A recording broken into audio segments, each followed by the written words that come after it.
Welcome everybody to Asset Block's Business Owner Edition, because wealth creation is different for Australian business owners.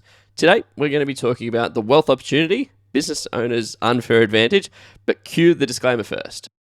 Charlie here from Asset Blocks, and I need to let you know that this is a disclaimer. Grant, myself, and the Asset Blocks team are in no way, shape, or form qualified to give you personalised financial or investment advice. We're merely sharing our own experiences and opinions, but you should absolutely seek the help of professionals before acting on anything you hear in this podcast or on our brand. So this topic is important because no one talks about it. Most business owners like myself have seen their business as a liability, especially when it comes to wealth creation. Going into banks, getting rejected. However, there's a lot more benefits than meets the eye. It's just a matter of knowing the knowledge or even having the experience that Charlie and I have had and learning from those stories as we share our experience. So if you are looking to grow your wealth and you're looking to learn from our stories, this episode is exactly what you're looking for. So if you would like access to any of our calculators, templates, or checklists for free, head over to assetblocks.com.au, check out the free resources for our wealth creation tools. And if you enjoy the show, be sure to subscribe and share it with someone who is in the same situation as you, as it might help them. Now, without further ado, let's dive into the episode.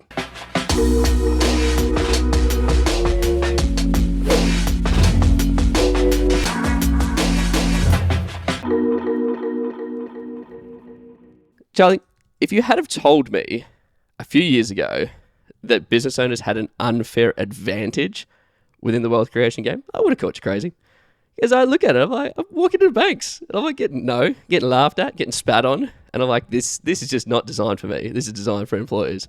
So let's start off by actually really understanding, where does this unfair advantage come from? Yeah, I love this quote. I'm going to use this quote. It's like, if you judge a fish by its ability to climb a tree, you'll forever be disappointed. And I feel like that is so much true in this whole space. So, and the key insight here is we are the fish. So if you want to imagine in the example we're going through here, everyone who is employed or potentially in some sort of employment is like someone that, let's say a monkey, right? They're going to climb up that tree. Like, you can look at it and go, awesome, that's great for you. Us as the fish, the business owner here, it's like, that's not the skill set we have. And if we try to play the game like the monkey, we're not really going to work here. But where it gets interesting, and it's not that one's better or worse, it's just that they're different. Very, very different. Is if this was a swimming race, we're going to win. Like, you got to work to what you're designed for. And I think business owners haven't been educated or informed enough on that. And I'm sure we're going to share plenty of our own stories and things that have happened to us along the way, and probably throw shots at the banks several times. I don't reckon there's going to be an episode where I don't throw shots at the bank. I'm fine with that. One of the very first things that I always look at is, as an unfair advantage in my experience, has always been the time flexibility. And what do I mean by this? This is the ability to choose whenever you work, or at least adjust whatever you're doing to match the circumstances you're facing. But I see it in two parts, right? First part I see is the immediate. So, oh my gosh, something's burning, something's falling down, I need to act now. Versus, and the second one is looking at it in longevity. So every single week on a Wednesday morning, I need to do X, right? And as business owners, we have this flexibility. And as a story, only the other week, I was setting up a property within a trust, and the bank called and they said, hey, there's something wrong. The person who witnessed your stat deck didn't do it properly. And it was actually the branch that made the mistake anyway. So I had to literally drop what I did because settlement was the next day and run to the bank, reprint everything off, get signatures and submit it. And if I was an employee, I would not have been able to do that. So what has your experience been with this? And can you expand on it? Yeah, definitely. I love that example. That similar things have happened to me, but I'll share a couple of my own. Is I found, and this isn't true for all cases, but in a lot of cases, the best financial advisors aren't available on weekends and evenings. You can only get appointments with them during the week. And I think that maybe you've got some flexibility with your work if you are employed, but as a business owner, your ability to book that stuff in, plan around it without there being any real repercussions is a massive one. And I've done that several times. So access to people in their working hours when they're at their best as well. Like, I don't want a financial advisor after he's been working with people all day and I'm getting the scraps. Like, I want the best of their brain, very focused on my stuff at a time that's suitable to get access to. And then the second one, I'm sure we'll cover this in another episode in more detail, but I've actually done a property development. Like I did take that on board and go with that.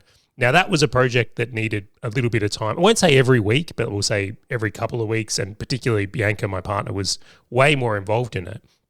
But the advantage here was if I know, and this could be applied to so many investing strategies, that, hey, I'm going to need a few hours every week, is I can set my business up to do that. But I don't know many employers that you could go to, if you, or someone who is employed, I should say, and go, do you know what, I'm doing this, like I'm going to readjust my hours to make that so.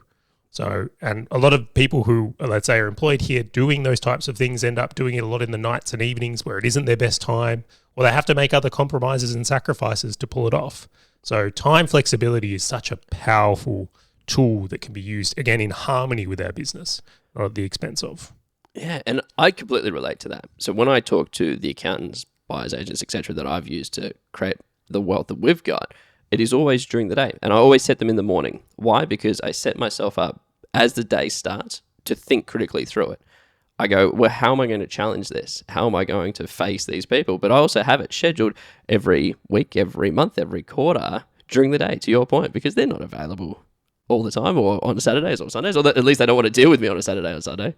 What about just our listening skills, right? You have a big day at, in business. I'm coming in and they're saying things. It's just not sinking in, right? I mean, this might just be me, but I don't particularly want to have very important conversations in the depth of my evening. I want to do it when I'm fresh as well. And I think that goes back to like those decisions, right? You've got the 100% of decisions, and every decision you make throughout the day just burns down to that 100% capacity until you get to the end of it, and you're just like, no, now I can't make a decision.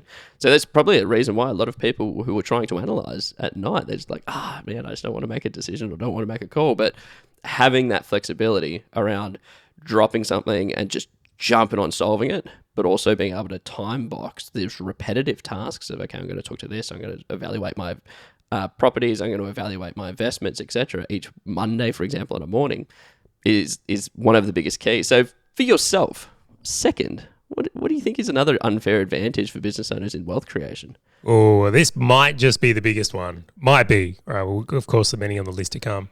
Income control. Being able to be the destiny, control your own destiny here as business owners.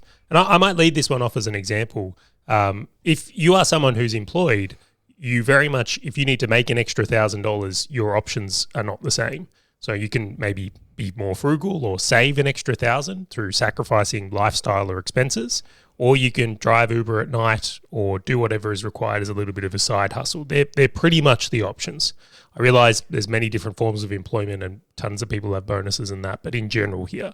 On the business owner side of things though, is like you can totally just create more. And it doesn't necessarily mean more of your time either. It just means that you might sell some extra products or run your business in a certain way to create that. And I think this is a huge one that often, again, we don't use it that way we should. Yeah, and you've also got the flip side, which is the expenses, right? So you can obviously earn more, which is, hey, you know what, I can sell more today, or I can do a new launch of a new product or a new service. But ways that I've also done this before is I will just hold on to revenue, right, for a longer period of time. So I have cash reserves so that I can trigger this off to improve lending and stuff like that, which we'll cover off into the next conversations. But also restricting expenses, right? Like as an employee, the only expenses that you can really restrict is your household, right? Like, okay, I'm not going to go and buy new clothes. I'm not going to go and buy this stuff. But as business owners, we have a plethora of expenses that we can restrict, right? We can cancel subscriptions. We can use new suppliers for maybe services that we've got or otherwise.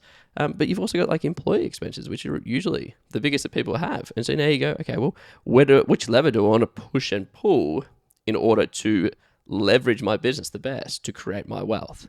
And I've done that before in my previous business, which was, okay, great. Like instead of me focusing in so hard on pushing for sales, I'm going to dial that back down, which means that we're going to maintain what we've currently got so that it does generate the profit that I'm looking for, so that then I can control the income that I have, which is just a lever that no one has, unless you're a business owner.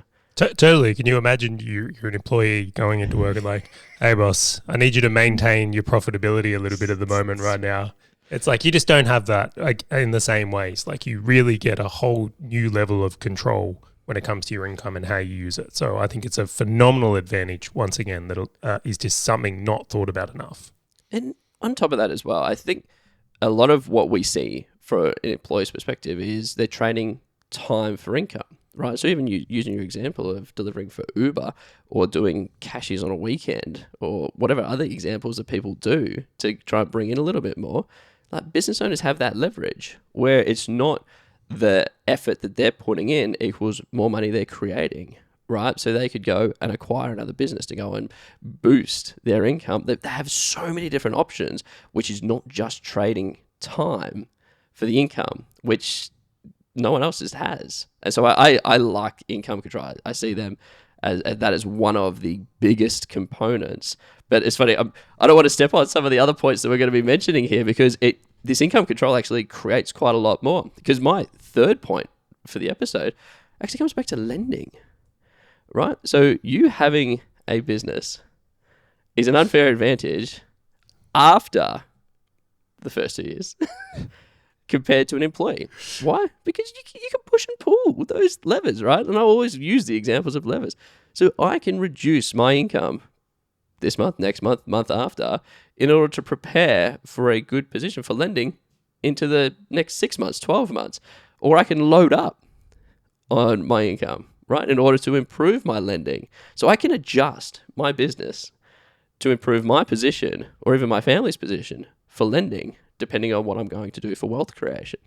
And so I see lending as just one of the great benefits as being a business owner. Yeah, I've got some stories on this one I really want to share. And I'm laughing a little bit just because I think they're hilarious. They're absolutely hilarious. When I first started in business, I wanted to get a home loan for myself, so slightly different. And I remember basically being rejected. Like I look at this and just go, like, that we're not going to lend you any money, you're high risk, all these things, and probably rightly so. I was a very fresh business at this time. But I think a lot of business owners aren't necessarily aware that that's how they're being looked at. Yeah. And I think a lot of business owners, and I know we're going to talk about this more, are running high expenses through their business, intentionally looking like they're not making money, which in turn decreases their borrowing as well. But they'll always say they're saving on tax, but I won't go there yet. Now, I'll go fast forward to many years later and just use an example. So when Valher Media, and this isn't too long ago, in a previous financial year, let's just say had a very reasonable year, and then in the one that just passes, so I crossed June 30 and we'd had a substantially better financial year. Literally, between the weeks of those financials year, my borrowing capacity went up like $1 million. Now, again, the business hadn't changed dramatically. It was just the way that borrowing works for business owners. If you've got 2 years of great books, they look at it and go, wow, these guys are in a great position to lend. Now, we will bring a lending expert on the show in future. We've actually got one lined up, which, Grant, you're aware of as well. But I look at this now, and just as the comparison once again, if you're employed, you need 12 or 13 weeks worth of pay slips, and you can get access to lending. You're perceived as safe. Yep. But in this business owner side of things, you might need 2 years of good books to acquire lending that you would like or be able to purchase the things you do. But again, I know this episode's framed up as the unfair advantage. It's not necessarily sounding like an unfair advantage at this time. Once you know that, you can start running your business in a way to look more profitable, to have things in place. And that's certainly what I did. And you mentioned this point before about controlling income. I actually resisted hiring a couple of people I was going after in that financial year. I put it off 1 month so that I didn't have those extra expenses. So my books looked that little bit better. You cannot do that as a employee. And then the other side, I actually put off purchasing a car because, again, I didn't want to have that car pushing down the profitability of the company. So I waited till after and I bought it after. So these are moves you can make within lending specifically here that can make a huge difference to what finance you actually get access to. Yeah, and from my side, I have actually done something similar with the lending expert that we're going to be getting on, where the advice that I had received was, well, how can we get more revenue just coming through the business? And so I help out quite a few businesses around, and I said, okay, well, instead of paying this way and that way and that way, we're actually going to funnel this in through the business, these different directions, in order to increase the revenue and the profit that the business is making. For me, at the end of the day, it didn't impact my personal income too much, but from a bank's perspective, they actually looked at it and went, oh, wow, this is so much better than it originally was. But I remember going back in the day when I wasn't in those 2 years and going to the partner and going, Hazel, we're gonna use your income, because she was an employee at the time, and that's what we're going to go to the banks with. And the banks actually gave us a joint loan off her income, not mine, because I hadn't had the 2 years. Well, let's be honest, you're a bit of a liability. Yeah, I have a liability. No, they're giving me money now. Like, that is the main thing. But funny. as business owners, that's what we need to do, right? Because you've got to use the resources around you. But once I understood, okay, this is the 2 years that I have to wait, that's fine. Okay, well, how can I play this game? Right? And then it's now we've got the leverage on my side, and we go, cool, now we're not as dependent on her income. We can go, cool, now we can make the decisions that we want because we've got this great business supporting us through good lending. Do you know what? I want to ask a question here. I wonder if this is true for me. Have you noticed a night and day difference when you work with, let's say, a broker or an accountant or whoever it is who's used to working with business owners versus employees? Have you noticed and this might have been one of the things we should really put in at some point as an episode, Grant. My experience has been when you work with professionals who are used to working with business owners, they approach things very differently.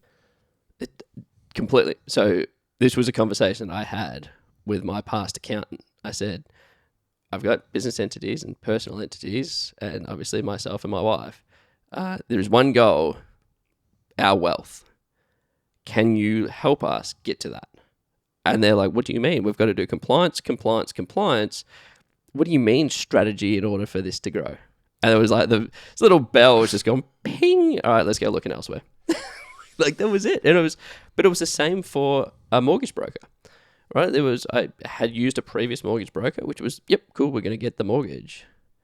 And I'm like, but do you get that this is like a bigger play? Like, don't treat this as a single thing. And so I got like put onto like a locked in interest only, which means I have no flexibility around it and all these kind of things, because that's what he was used to. And now I use a mortgage broker who's like, dude, we're going for a long game. Like, that's fine. I'm going to position everything you got now in order to do good lending. And now, you know what? My accountant, my mortgage broker talk to each other. Like, they have emails without me, right? Because why? They're looking out for me.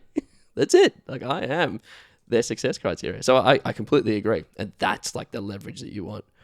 Yeah, huge one. Aligned with, again, understanding that you're a business owner and it's different for you. And then understanding the goal, right? There's a ton of business owners out there that don't have wealth goals, right? They're not trying to accomplish things financially as well. So layering those criteria and making sure your team aligned, I like that a lot. Yeah. We're going to jump into the next one, Grant, which you've kind of touched on, but I think there's an important point here, which is tax. Tax is a huge, huge topic and something we get the privilege of paying a lot of in Australia. So where's your view on how this is different for Australian business owners or our advantage? I love being able to sit down every month with the accountant and the mortgage broker and just going, how much should I pay myself? Right? It's like, all right, mortgage broker, what do you need in order to make my lending look really good? And then like, what? So, and by the looks of that, it is, well, I need to pay myself a salary because that's what the banks look for, or some kind of distribution because that's what, the banks look for. But then my accountant and my mortgage broker just look at each other going, okay, cool, this is what you need. 3 months of this or 5 months of that, or you know what, we're going to hold this back and push that forwards. And I go, awesome, that's exactly where we're going to go. But one of the key things that I found out, and probably not recently, probably it's been a little while now, was the ability as a business owner to not pay yourself a consistent salary. So unlike an employee, you get this per month until you get a pay increase or you get a new job. I can fluctuate. I can like drop this month, increase this month, drop this month, increase this month. But the other great thing is I've had months where I will take a distribution instead of a salary. Why? Because I want that extra 10% to go into, the extra 10%, sorry, for not paying superannuation on a dividend, like a key point there. I might just lay that one up for anyone who's following along and not aware. If you pay yourself as a distribution, you do not have to pay superannuation on that. But if you pay yourself as a PAYG salary, you do pay into your superannuation, and you get to balance those two. You get to make a call on how you want to do it. Again, it's a really powerful thing to understand as the unfair advantage here that employees just can't do in the same way. Yeah, definitely. And so for us, like it was like, great, okay, well, can we invest better than my superannuation fund? But also now we're looking at the tax side of it going, okay, well, I can employ my wife, I can employ me, I can employ more people in order to distribute these funds, again, for our family wealth to increase. But what about yourself, Charlie? Like, what have you, obviously you've probably used the same levers that I have, but anything else that you've jumped into? Yeah, definitely. I want to cover a different advantage first, but kind of in the same thing, that basically it's this flexibility to pay yourself or not, and then also how you pay yourself, I think is two huge ones, which are massive. But the examples I've got is I actually know someone who's a property investor. They've been doing it quite a while, and there came a point where they needed to sell a property. Now, when you sell a property, you would pay capital gains tax on that property. There's more layers to that, but we'll keep it simple for this conversation. And what they decided to do to bring down their tax is, rather than just pay themselves as normal in their business and then also have this property income to deal with, they said, right, I get paid zero this year. I'm going to retain earnings in my business, and then the only income I'm going to take is from this property, and then I'll use other vehicles to work that around down the track. And when I heard that, I'm like, you cannot do that as an employee. You can't go to your boss and say, retain the earnings. Like, this is something where if you're looking at a sell down strategy at some point, which we all have to, right? There's an exit game. Then when you get to that point, is you can do it very, very differently than other things there. So that was a really clever strategy I looked at. And then the other one that I'll mention here is that this development keeps coming up. I might as well mention it again. When we were tackling a development project that we wanted to do, we very much utilized paying ourselves more at that point to make our incomes look higher. And when I say high, you've got to have a good business, right? You can't just fudge the numbers or cook the books. We just elected to pay ourselves more in that period because we wanted funds to do the actual works on the subdivision. So we elected to do that for the reasons that helped us here. Again, I know I'm getting a little bit in the weeds here, but I just wanted to give two real examples of how we can do things that employees can't, and why that's a massive advantage if you are a business owner and know how to play that game. Yeah, and I know two other sort of points. Like, I've spoken to quite a few people who both the partners work in the business, and what they do is they adjust the income, right, to play on tax brackets. So instead of one earning like a significantly higher income and the other one earning a smaller income, they'll adjust it and they'll just try and level so that they're not paying a huge amount of tax. Again, you just can't do that as an employee. If one's on a huge salary and the other one's on a lower salary, you got to take that as it comes. Yeah, so that probably then goes straight into our next one here. So our next point on the list, this is an important one, and I'm thrilled we get the opportunity to discuss this one a little bit because it's hugely misunderstood, and that's structures. That's absolutely structures. So I might kick this one off because I want to use an example, and then I'll get your chime in on it. If you are technically a sole trader, every cent the business makes, you get taxed on in effectively the same way an employee would. Right? It's not a huge advantage to that. When you have a PTY LTD, so when you have a company in Australia, you get to play a different tax game altogether. You really do. And there's some massive advantages of when that's worth it. I won't discuss that, and you should definitely speak to an accountant and not just act on the advice of two people on a podcast. But then the third one is there's an opportunity as business owners where you get to layer up a company and trusts. And when you're able to layer all those two in, it's kind of like it enables a superpower. So I'll go through some examples here. Is that trusts have the idea where you can do that balancing income. So for myself and Bianca, and again, speak to your tax advisor, for me and my partner, we're able to utilize these structures to maintain a better tax balance than just me earning all the money in a PAYG job or employed. Now, over a lifetime, this can be a massive, massive difference in how you skin things out. So I think this ability to utilize different structures, such as trusts or company structures, and there's a whole bunch of them out there, can be hugely advantageous depending on what you're looking to do on your wealth creation journey. Yeah, and I know I've utilized the exact same thing, right, which is distributions to the wife. But you can also do distributions, and I've seen quite a lot of people do this, to retired parents, right, who might not be working. And I know there's limitations to it. So again, go and see your tax professionals around that. But for example, I know of people who at the time it was a tax-free threshold of just under about $20,000 who went, Mum, 20,000, Dad, 20,000, and they just left it there until the end of the financial year. And then they just had a cool, you can hold on to them, and I don't know how, whatever they did, but whether they transferred it back or otherwise, but that was just a way that they could utilize their structures in order to help the family out, but also help their wealth out as well. And so these structures is so critical for you to at least understand that there is opportunity there to set up an unfair advantage. But again, like there's so many legalities and requirements that go into it, but also so many different types of trusts and company structures that you definitely need to go and see a professional around it before you just go, hey, these guys are talking about that I can do all of these things, because again, it's all legal requirements, right? We will bring on an expert as well. We will be, and sorry to chime in on that, but I don't want to, again, we've kind of made people aware of what they are, but they may not utilize them. We're going to bring on an expert to go deeper into this one specifically, because I think it's a massively important topic. And another one, this has to be a super important point. Mitigating risk. What do you see as a unfair advantage to risk mitigation for business owners? Well, I'll be honest, I don't see this as an unfair advantage. I see this as a little bit of a disadvantage. Oi. Okay, so like I'd like to think we've painted a picture of like where the positives are. I really do. And it's like all these areas are hugely advantageous to business owners versus employees. But let's cover the other side of things here. So this is some of the disadvantages. I must admit, the big thing for me that I think people who have a employment will see differently is I am very much aware and concerned of payroll. Like I cannot imagine how terrible I would feel if I got to the point whereas 1 month I couldn't pay my team.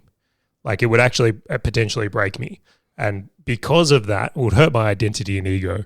I would like to think I would come back from it, but like it's very important to me that my team is well looked after. So I'm unwilling to risk not having payroll reserves. I'm not going to do it. So for me, it means that I might invest a little bit less and keep higher cash reserves in the business just so I can make payroll or pay the lease or rent or be able to buy stock. Where if you look at the employee, they don't have to necessarily do those things. And if you work in government, like maybe you're a teacher or something in the health system where like you can be pretty much guaranteed that isn't going anywhere, you don't necessarily have to think about the reserves in the same way. And I'll give you one more example. I was listening to a podcast earlier. If you work in accounting or are a doctor or a lawyer, you can actually borrow more money without taking on lender's mortgage insurance because of the stability of your work. So you can actually go higher because they're like, no, you ain't going nowhere. Like if you're doing this, like you are good. You be needed. Where to the other side of that, that's not going to happen in business owner land. So I think very much about the other side of these equations of like, be aware of these advantages, but also accept you have different responsibilities than employees as well. And you also get the opportunity to mitigate that risk, right? Like I know people who have held cash reserves, which they've just offset paying GST or paying their tax or otherwise on these amounts within their business for those events or for those circumstances. Let's make an example of that one. Let's do that because I think that's a really powerful point that we can make bigger. So what you're suggesting there is that as a business owner across the year, you hold the tax that you will in future have to pay to the government. So you collect your GST, you're collecting income tax, PAYG, all that tax that goes through. Now, across that time, you're suggesting here that we could hold it in offset accounts on mortgages or hold it in a way against investments that could be advantageous till we pay that reserve out. And I have done that exact thing because at the end of the day, like I will pay my GST and I will pay my PAYG, but as the employee and the business owner, I can choose when to pay it within that financial year, right? Like I can hold off those decisions for myself. So I'm just doing the maths on this. Let's say you pay $100,000 a year of tax, just round numbers, and you've got an offset account on a mortgage that is at 3.5% or something like that. Roughly, we'll use 3% for this. That would mean if you held that, you would essentially make $3,000 a year off the money you're holding in reserves until you've got to pay your tax there. Just by waiting until the end of the year, or at the end of the financial year. Yeah, employees can't do that. But there's so many of these different ideas. And this is where accountants and mortgage brokers and all these guys know the ins and outs, especially if they're playing this game, right? Because they go, yes, you can do these things. And so there are, even though there is risk to this, there are definitely many, many, many ways you can mitigate risk and get a little bit of an upside on top of it as well. Yeah, it's not better or worse, is it? It's just different. Different. If you've listened to this episode and your accountant or team isn't doing these things, please have a conversation with them about it because it might just be a conversation that could lead to one of these things helping you more. But of course, speak to a professional. Yeah, and I liken it to your analogy at the start, which was like, how do you evaluate a fish's ability to climb a tree? And I'm like, go and put the tree under the water and then evaluate it. And that's all we're trying to do here. We might be fish looking to climb a tree, put the tree underwater. I'll beat you. I'll get above your monkey. Don't worry about it. So out of all of the unfair advantages that we've covered off today, which one do you think is the most important and why? It's a very powerful list here, Grant. I think the most important one in my mind is the structures one. I think that is the biggest advantage that business owners have, that is just uniquely available and not necessarily carrying amount of risk. Like I think effort versus return is just so much higher if you utilize your structures well, like trusts and companies. And it is like that, set it up. And then once you've set it up once, it just gives you the benefit continually. Because I would piggyback off on that is once the structure is set up appropriately, income control for me. Like the second I've got that foundation, I know that I can play the game. So that was my runner-up. I nearly went it, by the way, but again, I just looked to the benefit that understanding structures has had, and it tipped the hat for me. But I respect your decision, right? Notable mention to income control. Like that's absolutely so important. Perfect. All right, if you have enjoyed this episode and you are looking for any of the calculators, templates, checklists, or anything like that that we use ourselves in our wealth creation, head over to assetblocks.com.au, click free resources, and get access to these tools yourself. So if you did enjoy the episode, be sure to subscribe. Or even if you know someone who is a business owner that's going, how can I get an unfair advantage? What does this look like? And would actually get some benefit from the stories we have shared, feel free to send this link over to them. So thanks again for joining us, and we look forward to catching you in the next episode of Asset Blocks Business Owner Edition.